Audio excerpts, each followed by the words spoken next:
नमस्कार, आदाब, सत श्री अकाल। स्वागत है हमारे सभी प्यारे प्यारे लिसनर्स का, व्यूवर्स का हिमाचल प्रदेश के फर्स्ट कम्युनिटी रेडियो 90.4 मेगाहर्ट्ज़ के ऑफिशियल यूट्यूब चैनल पर। जनसंपर्क में करियर संभावनाओं के विषय पर आज public relation society of India Shimla chapter तथा जनसंचार विभाग राजकीय महाविद्यालय सोलन के सौजन्य से राजकीय महाविद्यालय में सेमिनार का आयोजन किया गया। कार्यक्रम में PRSI शिमला चैप्टर के आला अधिकारियों के अलावा जनसंपर्क से जुड़े गणमान्य व्यक्तियों ने उपस्थित छात्रों को संबंधित विषय से विस्तार पूर्वक जानकारियां दी। अगर आपकी आवाज में है वो जादू जिससे आप बना सके दुनिया को अपना दीवाना, तो बुलंद आवाज की दुनिया में आपका स्वागत है। ज्वाइन कीजिए Himachal first community radio 90.4 megahertz, जो प्रोवाइड करवा रहा है 1 साल का radio jockey course. For more information call on 9218848838 और 9805867337।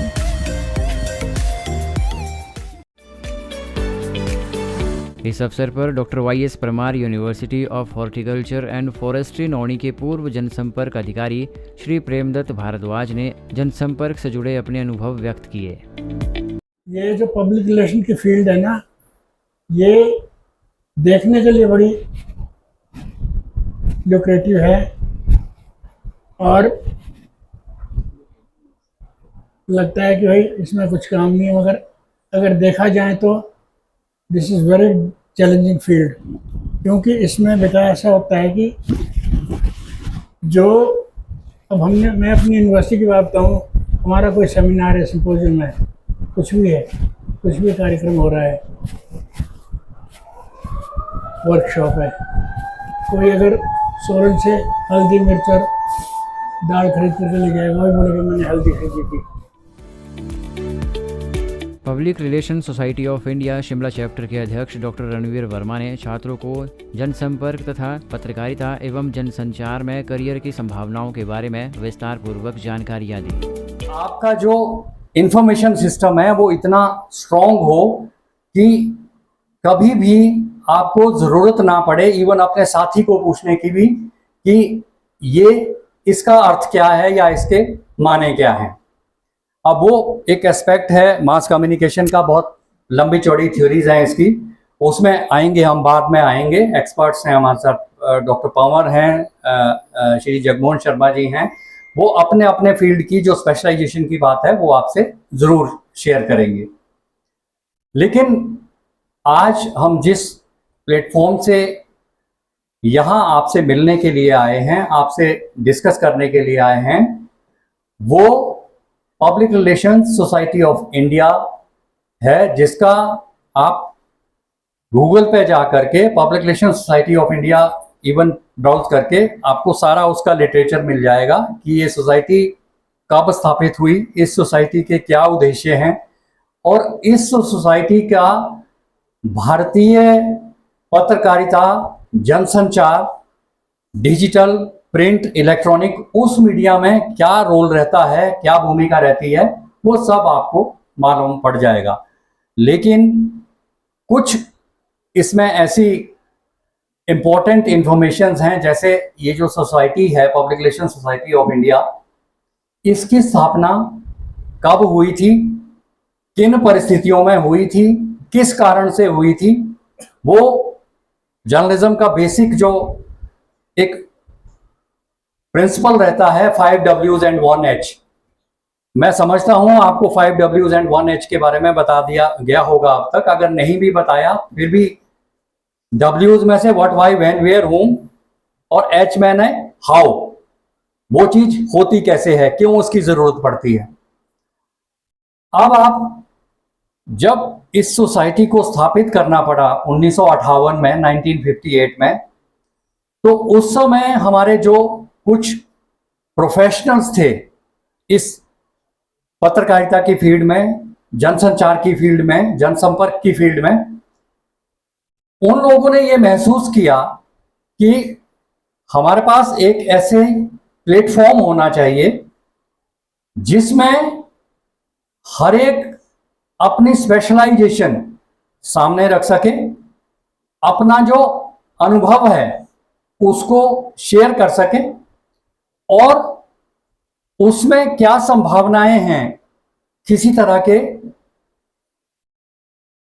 अच्छा और करने की, उसके लिए अपने विचार शेयर करें। इसलिए इस सोसाइटी की स्थापना 1958 में की गई और उसके बाद इसमें बढ़ोतरी हो गई सदस्यों में, जैसे सदस्य संख्या है वो बढ़ती गई और आज हमारे पूरे भारतवर्ष में 35 के करीब चैप्टर्स हैं इसमें। और चैप्टर्स जो हैं हमारे, वो जो प्रदेश की राजधानी है उसके नाम से पूरी स्टेट का जाना जाता है। जैसे हिमाचल की राजधानी शिमला है, तो हिमाचल का जो पूरा चैप्टर है वो शिमला चैप्टर के नाम से जाना जाता है। और इस चैप्टर के अंदर हमारे जितने भी गवर्नमेंट सेक्टर के इंस्टीट्यूशंस हैं, जिसमें यूनिवर्सिटीज हैं, हमारे सरकारी इदारे हैं जैसे पब्लिक रिलेशंस डिपार्टमेंट हैं, जितनी कॉरपोरेशंस हैं, इलेक्ट्रिसिटी बोर्ड है, उन सब के जो पीआर हेड्स हैं वो उसके सभी सम्माननीय सदस्य हैं। आपकी आवाज में है वो जादू जिससे आप बना सके दुनिया को अपना दीवाना। तो बुलंद आवाज की दुनिया में आपका स्वागत है। ज्वाइन कीजिए हिमाचल्स फर्स्ट कम्युनिटी रेडियो 90.4 मेगाहर्ट्ज, जो प्रोवाइड करवा रहा है 1 साल का radio jockey course. For more information call on 9218848838 और 9805867337। पीआरएसआई शिमला चैप्टर के उपाध्यक्ष डॉक्टर बीएस पंवार ने भी इस अवसर पर पत्रकारिता से जुड़े अपने विचार उपस्थित छात्रों के साथ साझा किए। पब्लिक रिलेशंस की जब हम बात करते हैं तो पब्लिक एक वर्ड है, पब्लिक सब जानती है ना, गाना भी है और आप लोग सब पब्लिक का हिस्सा हैं। और रिलेशंस से आप समझते हैं क्या मतलब है रिलेशन का? रिश्तेदारी कह लो या आपसी संबंध कह लो या जैसे भी उसका मतलब आप निकाल लो। तो पब्लिक रिलेशन जो शब्द है इसमें नेगेटिविटी नहीं है, ये एक पॉजिटिव टर्मिनोलॉजी है। सबसे पहली चीज तो आपको ये मान के चलना पड़ेगा। चैलेंजेस हैं, प्रॉब्लम्स हैं, बहुत सारी दिक्कतें हैं, मगर ये पॉजिटिव जो है, पॉजिटिव कॉन्सेप्ट है और इसकी पॉजिटिविटी का जो है मैं आगे बात आपसे करूंगा। तो इसको हम हिंदी में बोलते हैं जनसंचार। तो जनसंचार का अगर हम देखें अपने देश के परिवेश में, जब हमारा देश आजाद हुआ 1947 में, है ना, अब तो हम भी नहीं थे और आप तो बिल्कुल ही नहीं थे। तो पुरानी बातें हैं जो हमने भी सुनी, आपको सुनाऊंगा। तो 1947 में जब देश आजाद हुआ तो हमारे यहाँ कोई सिस्टम नहीं था किसी भी चीज का, और मीडिया जो है वो एक इम्पॉर्टेंट फैक्टर रहा है, संचार का माध्यम जो है। उस वक्त हमारे यहाँ जो है वो लिटरेसी लेवल भी बहुत कम था, 15% लोग पढ़े लिखे थे, पढ़ाई लिखाई कम थी, संसाधनों का अभाव था। तो उस वक्त जो है रेडियो स्टेशन एस्टेब्लिश हुए, क्योंकि रेडियो एक ऐसा माध्यम था जिसके जरिए अनपढ़ लोगों को भी हम अपनी बात समझा सकते थे।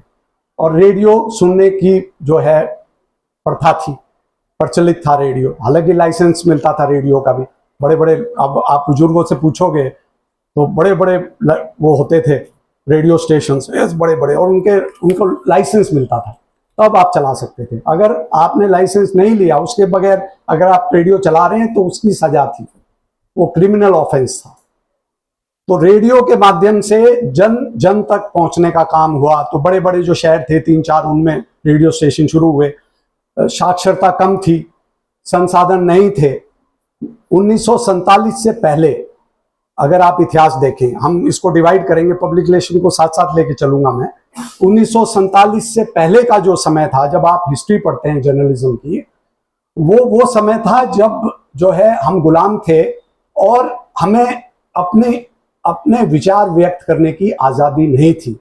हमारे ऊपर अंकुश लगे थे, रोवोल्ट एक्ट हमारे ऊपर लगा। हमें जो है प्रिंटिंग प्रेस चलाना अपराध माना जाता था।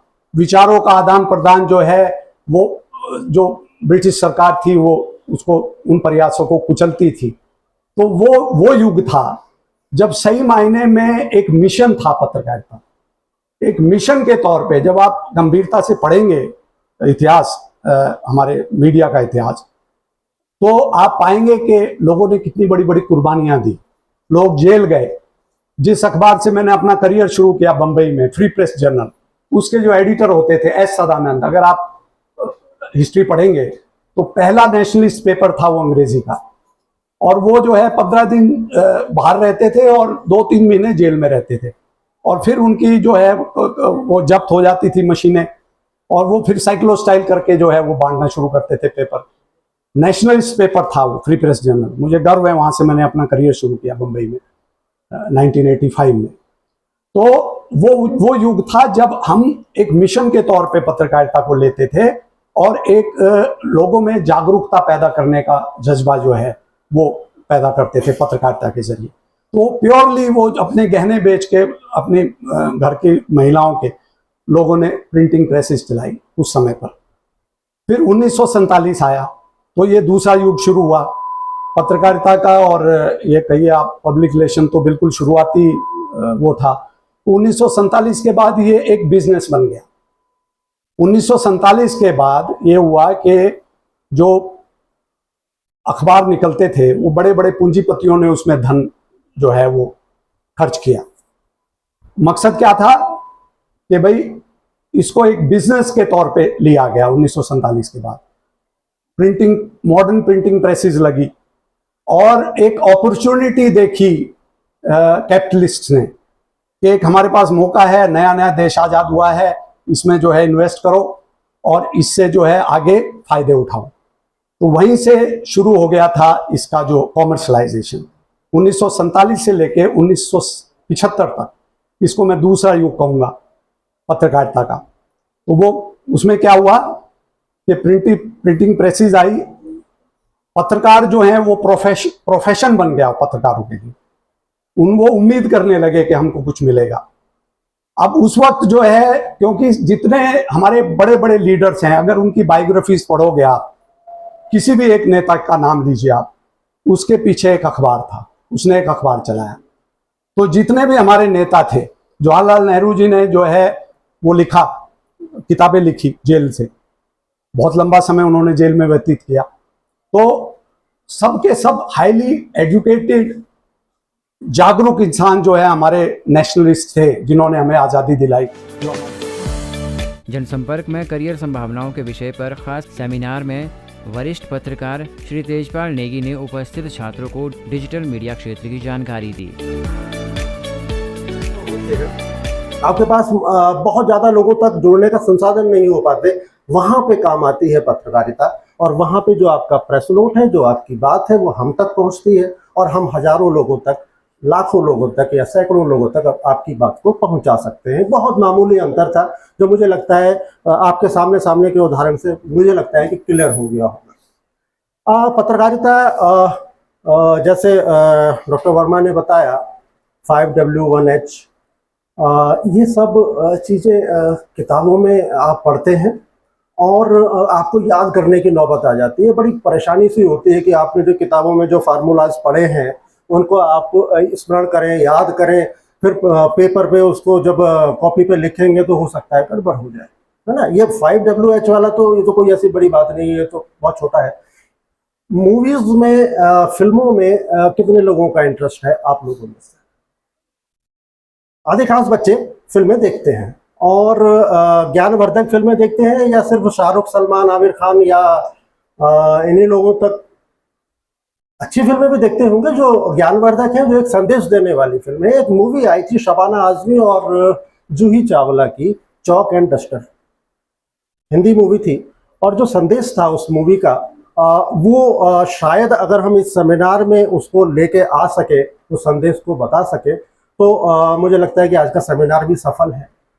संदेश ये था कि जो आपको किताबों में पढ़ाया जाता है, जो फार्मूलाज आपको याद करने के लिए दिए जाते हैं और आपको कहते हैं ना वो रटंत विद्या फलंत नहीं, है ना, ऐसी स्थिति ना हो, इसके लिए चॉक एंड डस्टर को एक बार जरूर देख लीजिएगा। शबाना जी उसमें बहुत अच्छी अध्यापिका थी और जब वो पढ़ाती थी तो ट्रिग्नोमेट्री में एक फार्मूला है LAL KK वाला, उन्होंने उसको जब बच्चों को समझाया तो बच्चे नहीं समझ पाए, उन्होंने उसको बड़े सादा हिंदी में समझाने की कोशिश की। उन्होंने कहा लल्लू लल्लू आमलाया कहाँ क्यों आया।